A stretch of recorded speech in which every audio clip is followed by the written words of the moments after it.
төрийн өмчт болон төрийн өмчийн оролцоотой 99 компани, орон нутгийн өмчт болон орон нутгийн өмчийн оролцоотой 472 хуулийн этгээд байдаг гэсэн ийм том мэдээлэл байна. За бид бүгдөө ярьж байгаа маш олон гишүүд ярьсан энэ төрийн өмчт компаниудыг, орон нутгийн өмчт компаниудыг, өмчийн оролцоотой компаниудыг ер нь яах юм бэ гэдэг асуудлууд. За хамгийн ноцтой асуудал бол юу гэхээр эдгээр компаниуд маань ашиггүй ажиллаад байж байгаа. За энэ талаар бас энэ асуудлыг цэгцлэхээр хуулийн төсөл өргөн барьсан юм байна гэж ойлгосон. За энэ хуулийн төслийн судалгаанаас харах юм бол эдгээр компаниуд маань засаглал нь тодорхойгүй, эрх зүйн зохицолт нь тодорхойгүй, ноогдол ашиг хуваарлах зарчим тодорхойгүй, хувьцаа эзэмшигч төр иргэд ард түмэн эрхээ хэрхэн хэрэгжүүлэх нь тодорхойгүй, хуулийн этгээдийн хэлбэрийн зөрчилтөй улс төрийн томилгоо хийгддэг, санхүүгийн сахилга батгүй, үр ашиггүй зардал гаргадаг, хариуцлага хүлээдгүй, ашиггүй ажилдаг, алдагдлалд ордог. За тэгээд цаашлаад ард түмний мөнгөөр нарийн ярих юм бол татвар төлөгчдийн мөнгөөр тэжээлэгдээд байдаг. Бизнес төлөвлөгөөнд биелдэггүй, хөндлөнгийн хяналт хийгддэггүй, ил тод биш гэгчлэнгийн маш олон янзын асуудлууд байна. 2023 оны байдлаар 23 их найд 617 тэрбум төгрөгийн орлого олсон, 16 их найд 912 тэрбум төгрөгийн зарцуулалттай байсан байна. 24 онд ямар тав байгааг нь бас сонсомоор байх юм аа.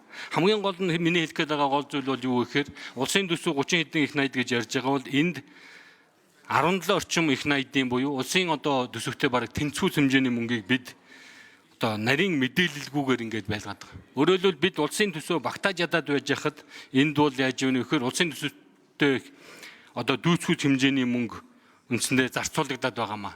Энэ зарцуулалтыг их тодорхой болгомоор байна. За тэгээд энэ дээр бас эдийн засгийн хөгжлийн сайд хариулах болов уу гэж бодож байна. Миний ойлгож байгаагаар төрийн болон орон нутгийн өмчт компани бүтээмж ил тод байдал засаглалыг сайжруулах тухай хуулийн төсөл 25 оны 1 сард одоо өргөн барьсан парламент дээр байгаад байгаа. Энэ төрийн өмчт компаниуд ашиггүй ажиллаад байгааг одоо цаашид сайжруулад улсын төсөвтөө хэдийн хэмжээний мөнгө хөрөнгийг одоо эндээс татаж оруулж ирэх боломжтой юм бэ?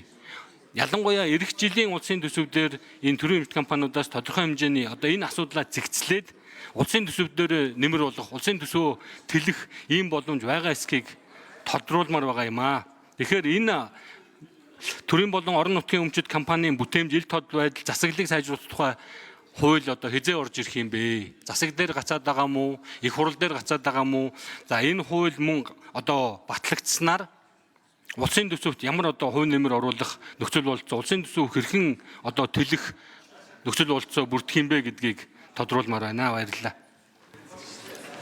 За сангийн бямцагт засгийн газрын хэрэглэх газрын дарга сайд хариулна.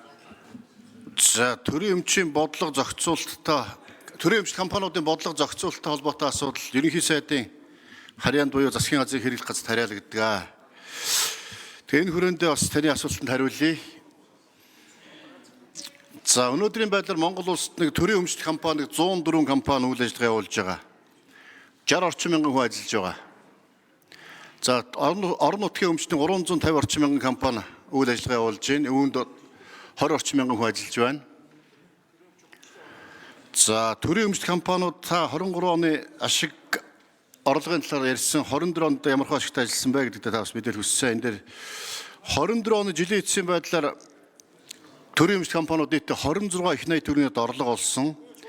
5.8 их найд төгрөгийн одоо цэвэр ашигтай ажилласан. За үүнийг одоо 23 оны жилийн эцсийн дүнтэй харьцуулахад орлогын хэмжээ 10.1% нэмэгдсэн. Ашигын хэмжээд 15 орчим хувиар буюу 746 тэрбум төгрөг нэмэгдсэн байгаа. Өөрөөр хэлэх юм бол бас төрийн өмчт компаниудад бүгдээрээ ашиггүй ажиллаж байгаа, бүгдээрээ их муухай байгаад байгаа биш. Тодорхой хэмжээгээр сүүлийн жилүүдээс төрийн өмчт компаниудын бас орлого нэмэгдэж байна. Ашиг нэмэгдэж байна. Үүнтэй холбоотойгоор төсөвт одоо төвлөрүүлж байгаа татвар төлбөр хураамж бас нэмэгдэж байгаа. Нүүрс олборлдог компаниудыг бас ингээд хувийн өмчийн компани, төрийн өмчийн компани харьцуулаад үзэхэд олборлж байгаа нүүрсний хэмжээ нь адилхан мөртлөө улсын төсөв төвлөрүүлж байгаа татвар төлбөр хураамж нь үндсэндээ төрийн өмчийн компаниудын 2 дахин их байх жишээ нь. За мөн одоо Эрдэнэ төвлөрийг оюутлоготой харьцуулаад үзэхэд олж байгаа орлого нь адилхан мөртлөө төлж байгаа татвар нь үндсэндээ оюутлагаас 3 дахин их татвар төлбөр хураамжийг Эрдэнэ төлөвлөлтөөр төлж явах жишээ нэ. Иймэрхүү бас одоо ингээд төрийн компаниуд дээр сайн жишээ их байна бас байна. За муунууд нь ч бас байгаа. Тэгээ төрийн компаниудыг нэгдүгээрт нийгмийн хариуцлагын хүрээнд одоо гарцаа байхгүй одоо ард иргэдийн эрүүл аюулгүй орчинд амьдрах эрхийг хангах энэ хүрээндээ үйл ажиллагаа явуулдаг компаниудыг ингээд төр аваад явж байгаа. Энийг цаашдаа бас төрийн одоо төр хувийн хэмжээний түншлэр явуулах ийм одоо бас бодлогоо барьж хэрэгжүүлэх. За мөн хувийн хэмжээлтэд өрсөлдөхгүй үйлчлэгээнүүдийг бас одоо хувьчлах, хувийн хэмжээ шилжүүлэх ийм бас бодлогыг барих. За яа харахгүй одоо стратегийн одоо ач холбогдол бүхий одоо салбарт үйл ажиллагаа явуулж байгаа энэ одоо аж ахуйн нэгжүүдээ бас илүү одоо ил тод нээлттэй хариуцлагатай болгох ийм бодлогыг хийх ёстой. Энэ хүрээндээ улсын их хурлд төрийн болон орон нутгийн өмчит компанийн тухай хууль, нийтийн өмчийн тухай гэсэн хоёр хуулийг өнгөрсөн хавар их хурл өргөн барьсан. Их хурл одоо энийг яаралтай хэлэлцэж, яаралтай баталж өгөх юм бол энэ төрийн өмч компаниудтай холбоотой асуудал нэг мөр зэгцэрнэ. Нэг мөр зэгцэрнэ. За дулмын бум ачир гишүүн нэмж тодруулъя. За их олон гишүүд асууж ярьж байгаа. Хамгийн гол нь энэ төрийн өмчт компаниудаа зэгцэлснээр улсын төсөвт ямар одоо нөлөө үзүүлэх вэ гэдгийг тодруулмаар. Тийм тооцоо хийгдсэн үү? Ялангуяа эх жилийн төсөвдөр бид нэр төсөө тэлэх шаардлагатай байгаа. Энэ олон цалин нэмэгдсэн байж байгаа. Тэгэхээр ерөөсө гол зүйл бол юу гэхээр төрийн өмчт компаниудын асуудлыг зэгцэлснээр бид нар зөндөө ярьж байгаа шүү дээ. Тэнд чи хулгайч байна гэж ярьж байгаа. Улс төрийн томилгоо хийгдээд байна гэж ярьж байгаа. Маш их хэмжээний мөнгө байгаа шүү дээ. 23 оны байдлаар энэ зарлага нь ихэд 17 их найд. Бид нар одоо 30 их найдыг яриа сууж шүү дээ. Тэгэхээр энийг одоо зэгцэлснээр улсын төсөв дээр ямар нэгэн байдлаар одоо хувь нэмээр оруулж ирэх үү?